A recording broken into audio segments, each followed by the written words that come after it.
Okay, so now let's get on to the mechanism of vision. So I put this little graphic over here. It is your eyes and your brain from the top view. I just wanted to put this on here because I didn't mention elsewhere in the slides the optic chiasma. It's also sometimes referred to as the optic chiasm. And the main takeaway of this picture is just that there's a crossing over right here before the visual information reaches your brain. So this is color coded very nicely so you can logically follow. If you look right over here towards the top, your left visual field is in red. So you can see that it's actually the right side of the both eyes that are responsible for your left visual field because your vision is actually flipped. And you could see those red when you follow it down. When you follow it down these nerves right here, you can see that there's a crossing over of the red and blue right here. So anything in the left visual field is going to be processed on the right side of your brain, and anything on the right visual field is going to be processed on the left side of your brain. So this crossing over is what enables us to see one continuous image. That's why both of your eyes, you can see the left visual field, and both of your eyes, you can see the right visual field, as opposed to your left eye only seeing the right visual field and your right eye only seeing the left visual field. So that's something I don't see it come up too often, but it's really cool, and I think you definitely should know it because it could pop up on the MCAT, and it's not too too advanced of a concept. And then you could take a look at more of the structures over here in your free time. Here's the lateral geniculate nucleus that we were talking about, which is located in the thalamus. You can see that it stops over there, and then it gets sent right over to the primary visual cortex.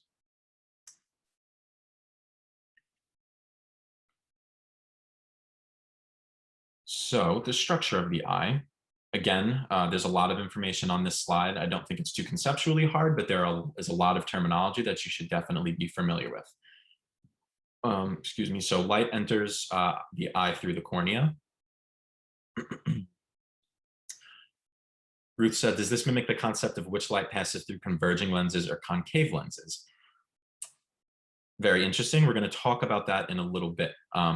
So optics actually does come into play when we talk about like deformities of the eye. So we're going to talk about nearsightedness and farsightedness in a couple of minutes. And that actually converging lenses and concave lenses do come into play. So hold off for a couple of minutes and we're going to touch on that in a little bit. But for right now, let's just look at the structure of the eye. So light enters the eye through the cornea. That's that first layer right over here. It's usually curved. Sometimes if it's curved too much or too little, we have problems seeing. The cornea is continuous with the whites of the eyes, known as the sclera, and that's just, the whites of your eyes. It's continuous throughout, and it's continuous with the cornea. So light passes, after it enters the cornea, it then passes through the pupil, and it reaches the lens. So right over here. So it passes through the pupil, and this white thing right behind the pupil is known as the lens. Excuse me. So the lens further refracts it, and it fine-tunes it before it reaches the retina. So there's a lot of refraction that happens with the light that enters your eye before the retina is ready to receive the information. And the curvature of the lens is varied by the ciliary muscle. So I believe it's on, yeah, it is. So the ciliary body and muscle. So that's kind of like the iris. I put the iris down here as well. They're muscles. The iris is around the pupil and the ciliary muscle is around the lens. So they can contract and they can relax to allow different levels of light pass through and focus different levels of light on the retina for you to get the clearest image. And obviously problems with vision occur when the cornea is too curved and the iris can't accommodate for the pupil, or the lens is too curved, and the ciliary muscle can't accommodate and can't focus properly onto the retina. So after it passes through the lens, the ciliary muscle, light passes through the vitreous chamber. The vitreous chamber is just fluid. It's just fluid that is like a medium for the light to pass through to get to the retina. And then it reaches the retina, and it's basically just the back of the eye, and it's covered in a bunch of photoreceptors. So we have two types of photoreceptors as humans, and they're known as rods and cones. We're going to talk a little more in depth about them on the next slide. But that's basically the path that light takes through your eye. Yeah, it goes through the cornea, goes through the pupil, passes through the lens, goes through the vitreous chamber, and then the image is focused on the retina, and the rods and cones will receive some of the information, and we'll talk in a little bit about what happens after that. So I just put these down here, just because I didn't mention them when light, like the series of light passing through, but I still think they're pretty important to know. So I already said the iris is a muscle that controls the amount of light coming through the pupil, and the macula is the center part of the retina. It has a high concentration of cone cells and is responsible for our central vision and the high visual acuity in the center of our visual field. So when you stare directly at something, you're going to be able to see a lot more detail at the thing you're staring directly at, as opposed to something that's in your peripheral vision. And that's because the macula is the center part of the retina. Even more central in the macula is a part called the fovea centralis. And that is where super visual acuity occurs when you're staring super closely at something. And you can see all the fine details. And that's on the next slide as well. Opal, did you have a question? Not at all. Did I? Okay, I just saw your hand raised. Okay, never mind. Oh, let me lower it. Okay. Does anybody have any questions about this before I move to the next slide?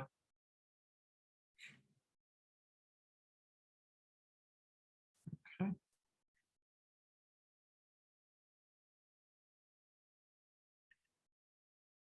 All right, so a little bit more on the photoreceptors that we were just talking about. The photoreceptors in our eyes are known as rods and cones, and they are found distributed throughout the retina. So like we said, the retina is the back part of your eye, and there are rods and cones that are all over it. So your rods work in low light environments. So they detect basic properties about what you're seeing. They detect size, shape, contrast. They bring in black and white light, basically. So they do not detect color. They do not detect fine detail.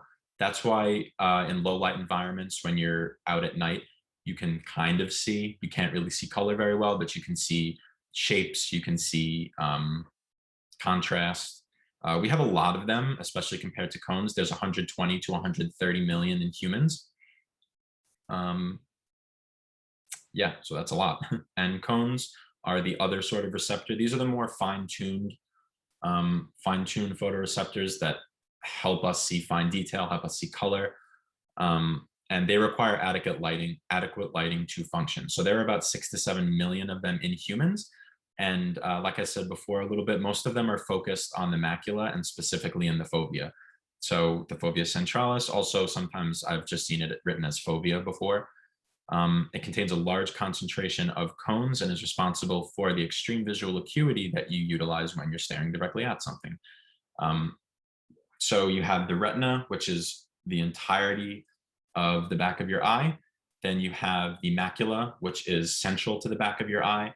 And we have more visual acuity there. And then in the middle of the macula, you have the fovea, which is super visual acuity, a bunch of cones there. We can see a lot of detail. We can see a lot of color. But of course, we need light to see that. And then the only other structure that I would say is worth mentioning towards the retina is called the blind spot. It's also known as the optic disc. So this is where neurons converge to form the optic nerve, and there are no photoreceptors present there. So there actually is, all day, every day, we're using our eyes, and we don't really notice that there's a blind spot, but you actually always have a blind spot in your field of vision. Your brain is just very, very good at convincing you that it's not there. I've seen on a couple of study materials, they'll do like little demonstrations where they'll put 2 dots on the page. They'll tell you to cover one eye, look at the dot, and then as you bring your head farther away from the page, the other dot disappears, which I think is a really good example of how the blind spot is always there and we never really realize it. So if you have some free time and you're interested, you can definitely look it up. I'm sure you'll be able to find one all over the internet. Does anybody have any questions about photoreceptors, about the blind spot, the fovea? You can unmute, you can use the chat box.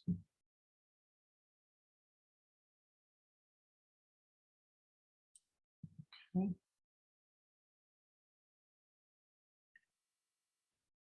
All right, so let's talk a little bit about the defects of the eye.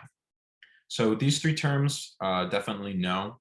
They're the scientific terms, and then I just put the normal person terms right next to them. So emmetropia is also known as normal vision.